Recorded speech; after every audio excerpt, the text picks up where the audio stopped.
It's like a before and after. How are you? I'm okay. How's yourself?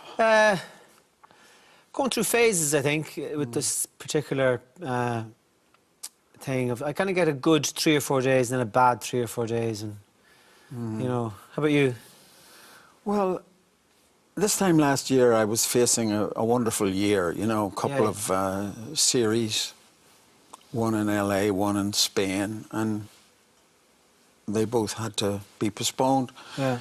I always used to say, which might offend people, but if you live in Ireland, you need a door marked exit, you know. You know, it's not, you know, just after a while, it's lovely, it's great, but you need to get out and... But you probably only know that if you've gone through the door. Oh, yeah. Do you know what I mean? You might know that you need 3 weeks in California or a month in North Africa until you've gone there. I know. You know, that kind of a way that... Well, if somebody says to you, do you want to do a film that's in Bolivia or in... And you say, for sure. You don't read the script. You know, I'm going to go there, you know. So if you're working with, you know, your co-conspirators in the movie industry, it's fabulous, you know. I didn't realise until past year or so, maybe that kind of the turbulence of parts of your life. I have a huge interest in theatre. Yeah. And I'd be reading then about the starting up of Field Day. Mm-hmm. And just the kind of with Seamus Heaney and Brian Friel. Seamus Dean. Yeah, just the... yeah, Tom Kilroy, Tom Paulin, another poet, yeah. And taking plays and opening them in Derry. Well, the big thing seems to me about theatre, I mean, you can put on plays anywhere, and it can be a great production and everything, but the context of where you put the play on is vitally important. And in 1980, we restated theatre as a medium for change, not because the plays were aggressively nationalist or... Yeah. But they were... The story they were telling was to the right audience. And so people used to come to me after that and say, I've never been in the theatre before, you know. I thought the Translations by Friel was a great play, you know, and it meant something. And I also didn't know that you were Church of Ireland. No, I'm not anything. But were you born into a Church of Ireland family? No, I was born into a non-religious family. Ah. I know that's very hard to say, but I mean, I must say, one of the things that upsets me is when people, oh, he's an Ulster Protestant. I'm not. And actually, I got married at the high altar in Armagh Cathedral, which you can't do that if you're... So you're saying a non-religious family? Well, I never saw them in a church. They didn't care. Were they academics? Not in the slightest. So it wasn't like they were coming from... No, they weren't coming from a notion, like, they weren't like your man Dawkins or whatever his name is. Yeah. No. Dick Dawkins. Well, no, my parents both left school at age 14 because that's... And me and my sisters were the first of our family ever to go to third level education. Yeah. Yeah, and then I joined the Abbey as soon as I left university. I was there for a couple of years before I went to England. I also didn't know until I watched the Dolores documentary. Well, I didn't see that, Tommy. Yeah. Deliberately, and I never will, you know. But my mother died the same way Dolores did. I heard that. I'm so sorry, yeah. So I had a kind of even though I would be entirely unconnected to the politics of the situation, you know, and but I had a kind of an empathetic reaction to the situation that she might have found herself in, Of course. coming towards the end, you know. Yeah. Yeah, well, Drama has found you. And I don't mean that in a flippant way, because I've lived through part of it, but... drama has found me, is that what you said? yeah. Well, my father was an alcoholic and drank himself out of a job, and we started moving around, you know, to survive and everything. So I had that kind of drama, which is deeply, deeply upsetting if you're young, you know. And then, strangely, I married someone who was so troubled, you know. But look, you know, the North of Ireland was formed 100 years ago, 1920. Wasn't meant to be a nice place for Catholics to live in, you know. It wasn't meant to be. It was meant to be a very uncomfortable place. So when it came to 1950 and Dolores was born, it wasn't that long since the state was formed, and you might have expected troubles, you know. And for a sensitive person like her, it was very tough, yeah. How much were you aware of when you were courting and getting married that That she was an alcoholic? not even just that she's an alcoholic, but I suppose that she was in trouble? She masked it very, very, very well at the beginning because she came out of prison. I've never talked about this before, by the way. She came out of prison after 8 years, and how could she be anything but destroyed, you know? And but she masked it very well, and we were both at a stage in our life where we had missed some years because of, in my case, relationships that weren't going anywhere, and we both wanted children. In the end, we had 2 sons, which have brought me intense happiness, you know. And the great thing about the lockdown is that I've been with the boys in my house for basically a year, and it's been actually great. I want to ask you about the IRA. And just the, I suppose not many of us would have had the contact that you have had with them. And do you have a sense of resolution about where we are now? Well, somebody said to me today, an Englishman, everybody in England's talking about United Ireland, you know. I don't know if that's true. I don't think everybody here is, but you know, the modern IRA, the 1968-69 thing came out of the civil rights movement. When, you know, we were all civil rights people, and then when the attempted pogrom happened, all these guys were just saying, I've had it, you know. And there were no guns in Falls Road at that time, so. There were some people that I knew that I grew up with. They didn't come from a Republican background or anything. Dolores did come from a very Republican background. My sense of when the bits of work that I do up north, is that we have so much in common with the Unionists. Do you know, we have an Irishness in common. We have, and my sense of it is that if we can tolerate people from Cork, we can live with the Unionists, you know. Of course you can. I mean, of course, it's just that. Listen, the northern farmers know they want to stay in Europe. They want all that, and it could work very well. Yeah. I hope, you know, I hope. Are you a sad man? Well, I suppose the old face makes you think that, doesn't it?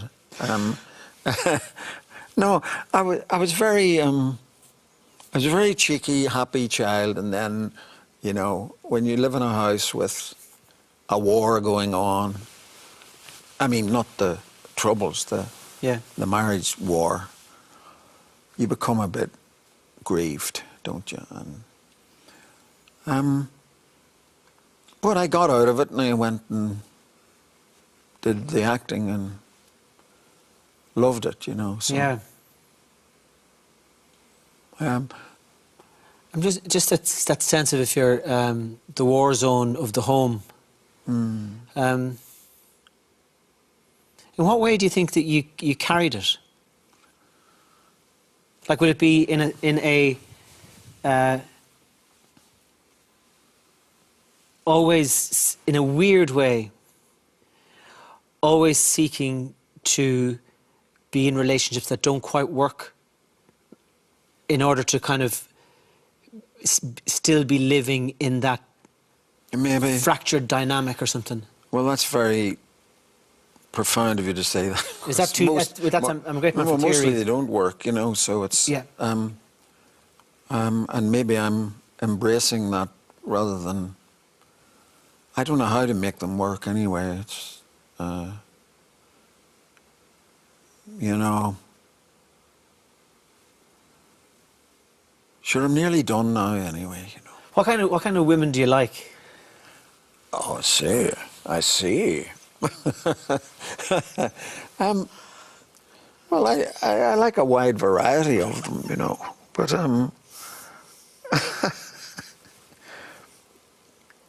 I don't know. Do you like women's company? Like, I love women's company. You see, I was brought up in a house with 5 women: my grandmother, my mother, and 3 sisters, and the father in the pub. So I was the only son. So I think I do like them, and I get on very well with them. And that's why I like theatre, because there's a lot of women around there, very intelligent women, and yeah, but I can't.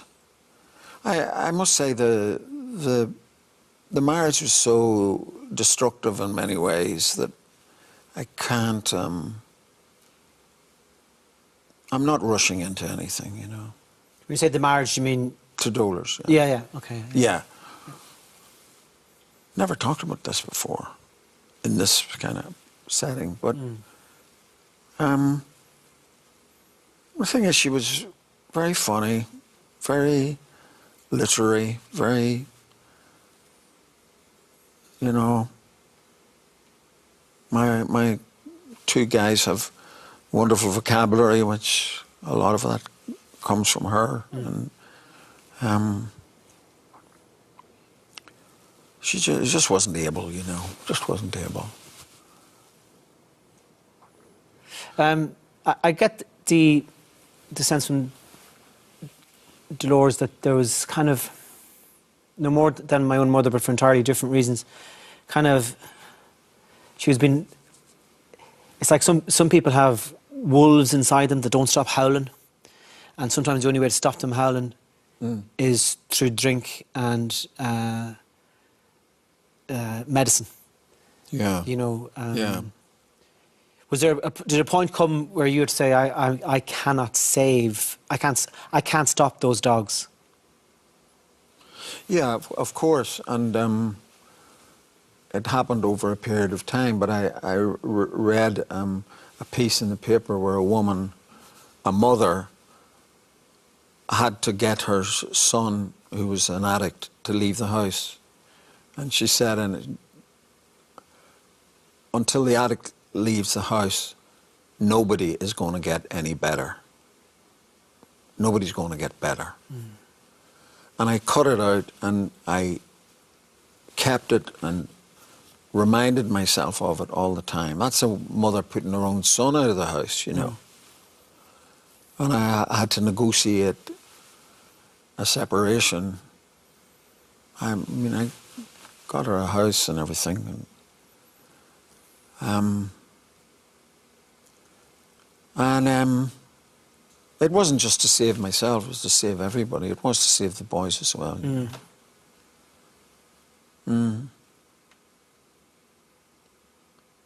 God be good to them. Like, I mean, it's. I don't mean that as it seems like the appropriate thing to say.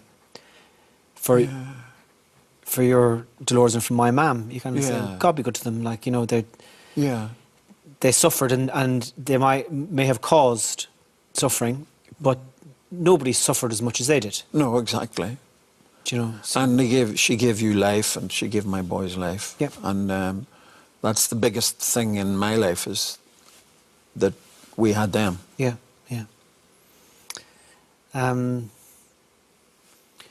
And you've also had to accept the fact that you earn your living on the road. I remember you came to a show that I did in Vancouver one night. I did, yeah. And we were chatting about it afterwards, and I was kind of struggling with being on the road. Yeah. And you were just saying, that's our life. But you seem to have come to an acceptance of it, which I haven't. Oh, no, well, it is our life, yeah. I mean, I know it's not good for things, you know. I used to say to Dolores, I used to say, it's just another hotel, you know. There's nothing.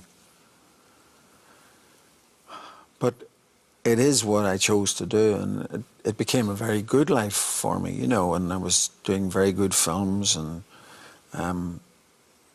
it's a huge thing to do, and that's what you're living when you're doing it. You're not living anything else. You couldn't dream of it. You're eating for the evening, you know. Yes. You're not, and Not great for the school run. no. Well, then I stopped working to do the school run for a while, you know, because, but it's not good for the school run. Yeah. But then there is a war between art and, if I'm allowed to call it, art and the bourgeois lifestyle, isn't there? There really is. And it drives the non-artists mad. How have you passed the time over the past year in terms of... Well, I haven't been as hard-working as I should have been. I thought I should be learning more Irish, and I should be doing lots of things. And I'm supposed to be writing some class of a memoir, and I just found I got a bit sluggish. But when the weather was really nice, we planted stuff in the garden, me and the guys, you know, and some native oak trees and things, and it was a great pleasure, you know. You know. So I did that, and we spent a lot of time together, and I very much appreciate that time, you know. Yeah. Are you going to have to investigate all part of what we've been talking about tonight again for the memoir? Is that... Oh, yeah, I wasn't ever sure that I was going to talk about my marriage or anything in the memoir, but and it's inevitable, I suppose. But there's a lot to do, you know. There's a lot there that we haven't talked about. But, yeah. you know, because you know, there's Beckett. I worked with Beckett, and I worked with Pinter, and I worked with Sam Shepard, and those are kind of the major playwrights of my time, you know. What was the Beckett play? Endgame. And who were you in Endgame? Clove. The fella doing all the running around? Yeah. Yeah. You should play that. You'd be good at Beckett. Yeah. I often feel I have the wrong accent for Beckett. No, your accent's fine for Beckett. Really, because when you hear Jack McGowan and... Oh, Jack is great. And Jack is the greatest. I played his role in Endgame, because he unfortunately died. But Jack gave me my first job in London in an O'Casey play, and I was very, very attached to him. And then when he died, they offered me his part in that thing, which was massive for me, you know. And Beckett was there and in the rehearsals and everything. How tall would you say he was? Beckett? Yeah. Huge. No, I think he was a wee bit taller than me, I think. But And Ham was played by the great Pat McGee, you know, from Armagh. Great actor. These were, you know, the Irish were great at Beckett, and Beckett knew it, you know. And did you find when you were sitting with Beckett that it was too big an event for you to be able to relax into it? yes, of course.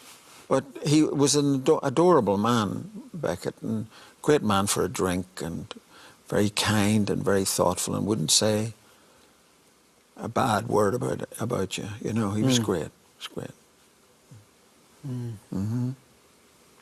Loved him. How come? How come? I loved him. Well, he was so brilliant and so kind and so interested in people, you know. There was a lighting guy there that he took to very much, and used to come in early and just sit and talk to him in the stalls. You'd come in and find him, and he'd, you know, he wasn't this. He may have been the great literary figure to the rest of the world, but he wasn't for himself, you know.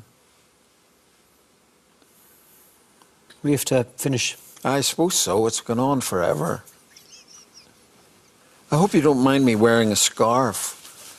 Well, I noticed you were wearing one the Yeah. other night when I saw the show. I'm more threatened by your hair than your scarf. Well, this is because I haven't cut it in the whole year. Normally, I only cut my hair when I'm working, so I haven't been working. Suits you. Oh, thank you. Thanks for coming on the show, Stephen. It's an absolute pleasure, Tommy. Thank you so much.